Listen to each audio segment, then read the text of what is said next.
Igbo ndị mana ege m ntị n'ụbọchị nke taata bịakwa na mkwansi abịaghị na meke na onye ọbụla biko ya bụ vidiyo na-eso okwu na ịntanetị ka emu vidiyo anụ nwepụta ọ na-eso okwu na mụ nwakwa onye ji anya ma asịgo m ka nyoo onye bụ vidiyo were anya okenye ji enye ihe dị n'akpa wee nyobi ya nyego m vidiyo ahụ nyoo ya wee sị mba ka m weta ya ka ụwa solukwa m na-afụ ihe m na-afụ maka Reverend Fada na-ekwu na mgbe ọ na-eje crusade ka nkọlụ nụ dị akụkọ ka o si wee mee according to ihe okwu n'ọnụ maka na ihe niile na-eti ebe nna asịkwana gị nọ according to ọ sị na ọ na-aga crusade wee febe ndị mmadụ gbakọsa wee mgbe ọ na-anatazi crusade ọ dị ya ka egwula n'ebe ahụ o wee sị mba na ya bụ ihe emebugo ojizi na o mebugo mgbọsị ọ na-agafe wee fụ ka boys na-eni ebini na ndụ o wee gwupụta ya bụ ebini wee buli ya na agbajeje shiele aliele onwe ihe tata ka o wee sị na o nwere ike ọ bụrụ na ya bụ ihe a emekwana ọzọ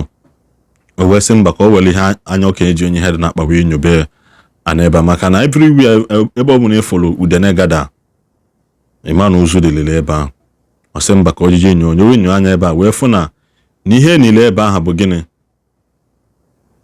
ọ bụzọsị ndị nye na-eso bọwụ ya ihe niile ebe a wee bụrụ nwa ewu dị ndụ ekele aka n'ụkwụ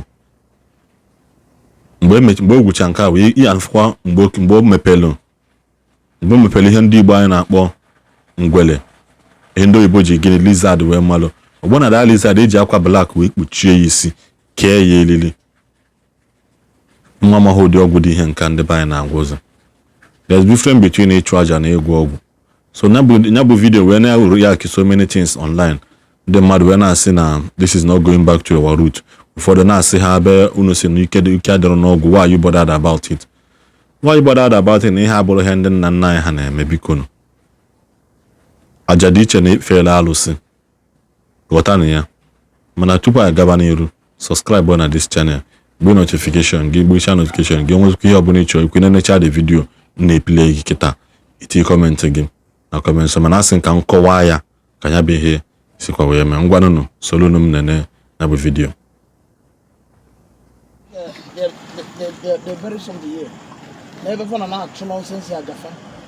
And I've told these people to stop this thing. When I came to Ndi Igbo, it was at the roundabout. When I found the video of where I was and today, look at what they buried here. Look at what they buried here. When I was going for a crusade, I'm from Ndi Igbo. Okay, for Kuva. Okay, I'm going to another. I'm going to that in Boiva. If you open it, you need back. Libya.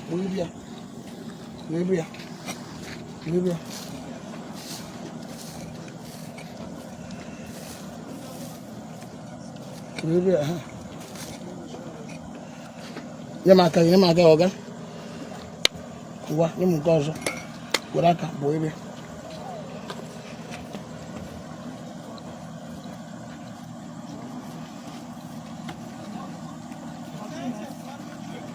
Ilubago.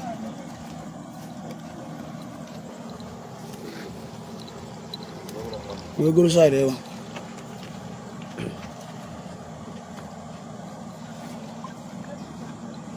Ogugo. We didn't with it. Oh, we said there. Bootia.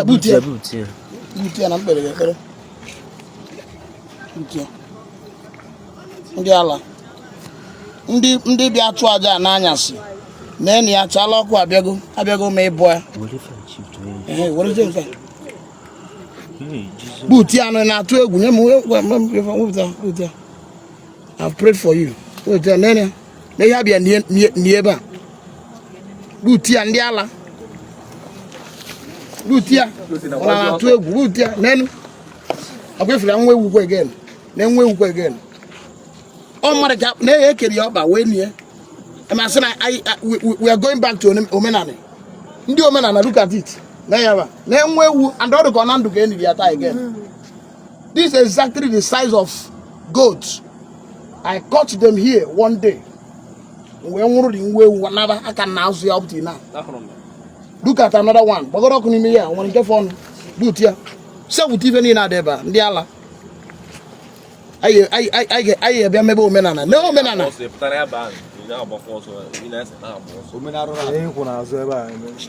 I'm recording. Look at it. Then, well, then, Napatiozu. Napatiozu. Ndi ala.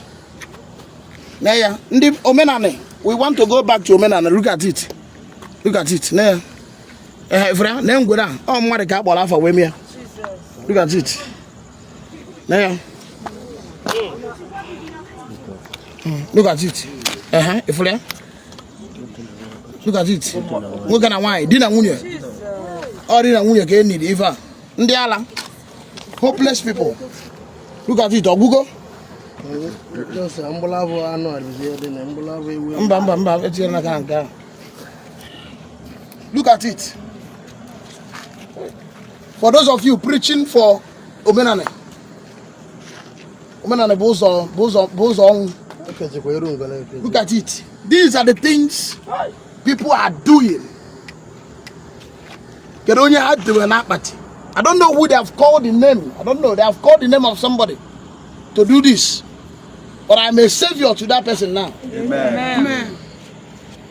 They can't go far. No matter whoever they have called the name, whoever these things are representing, that person, even if this thing is affecting him, even if it is affecting her now, I set them free. Amen. In the name of Jesus Christ. Amen. This is what we saw. We are just coming back from Omunya Crusade. These are my children, my workers. And we are returning all the way from Omunya.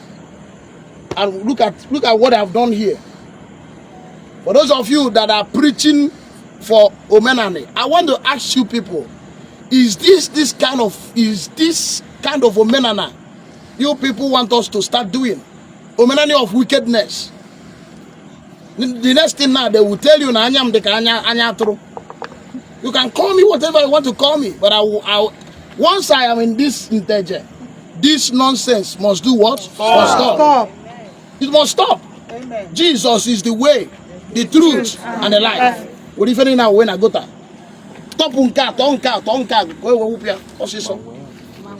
get me water to wash hand, please. Anybody up on for waiting with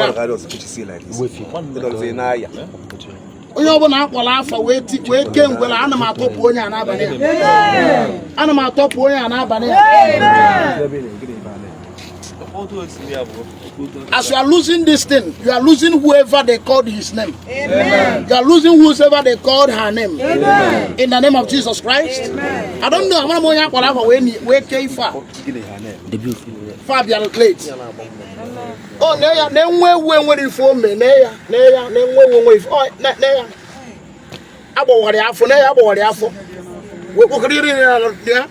and they will tell me in I talk, I remember even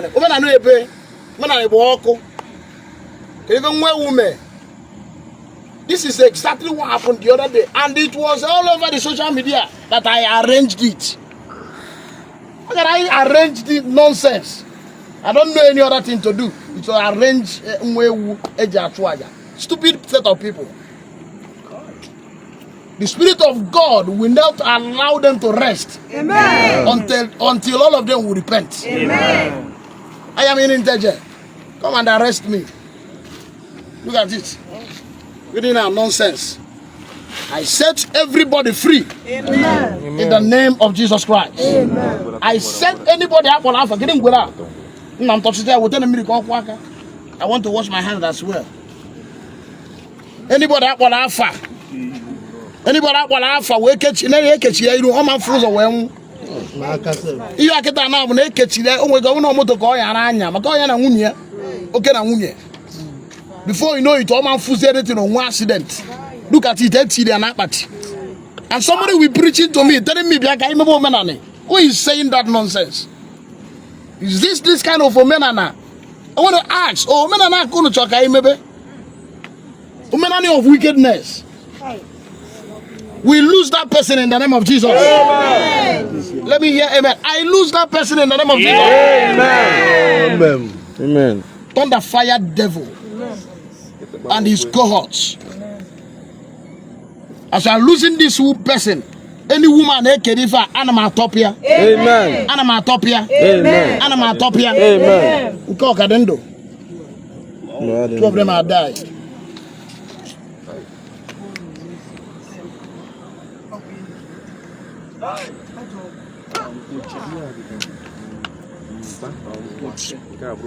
They're all dead, right? Yeah. Father, I command this water to turn to the fire and the blood of Jesus. Amen. I destroy all this nonsense. Amen.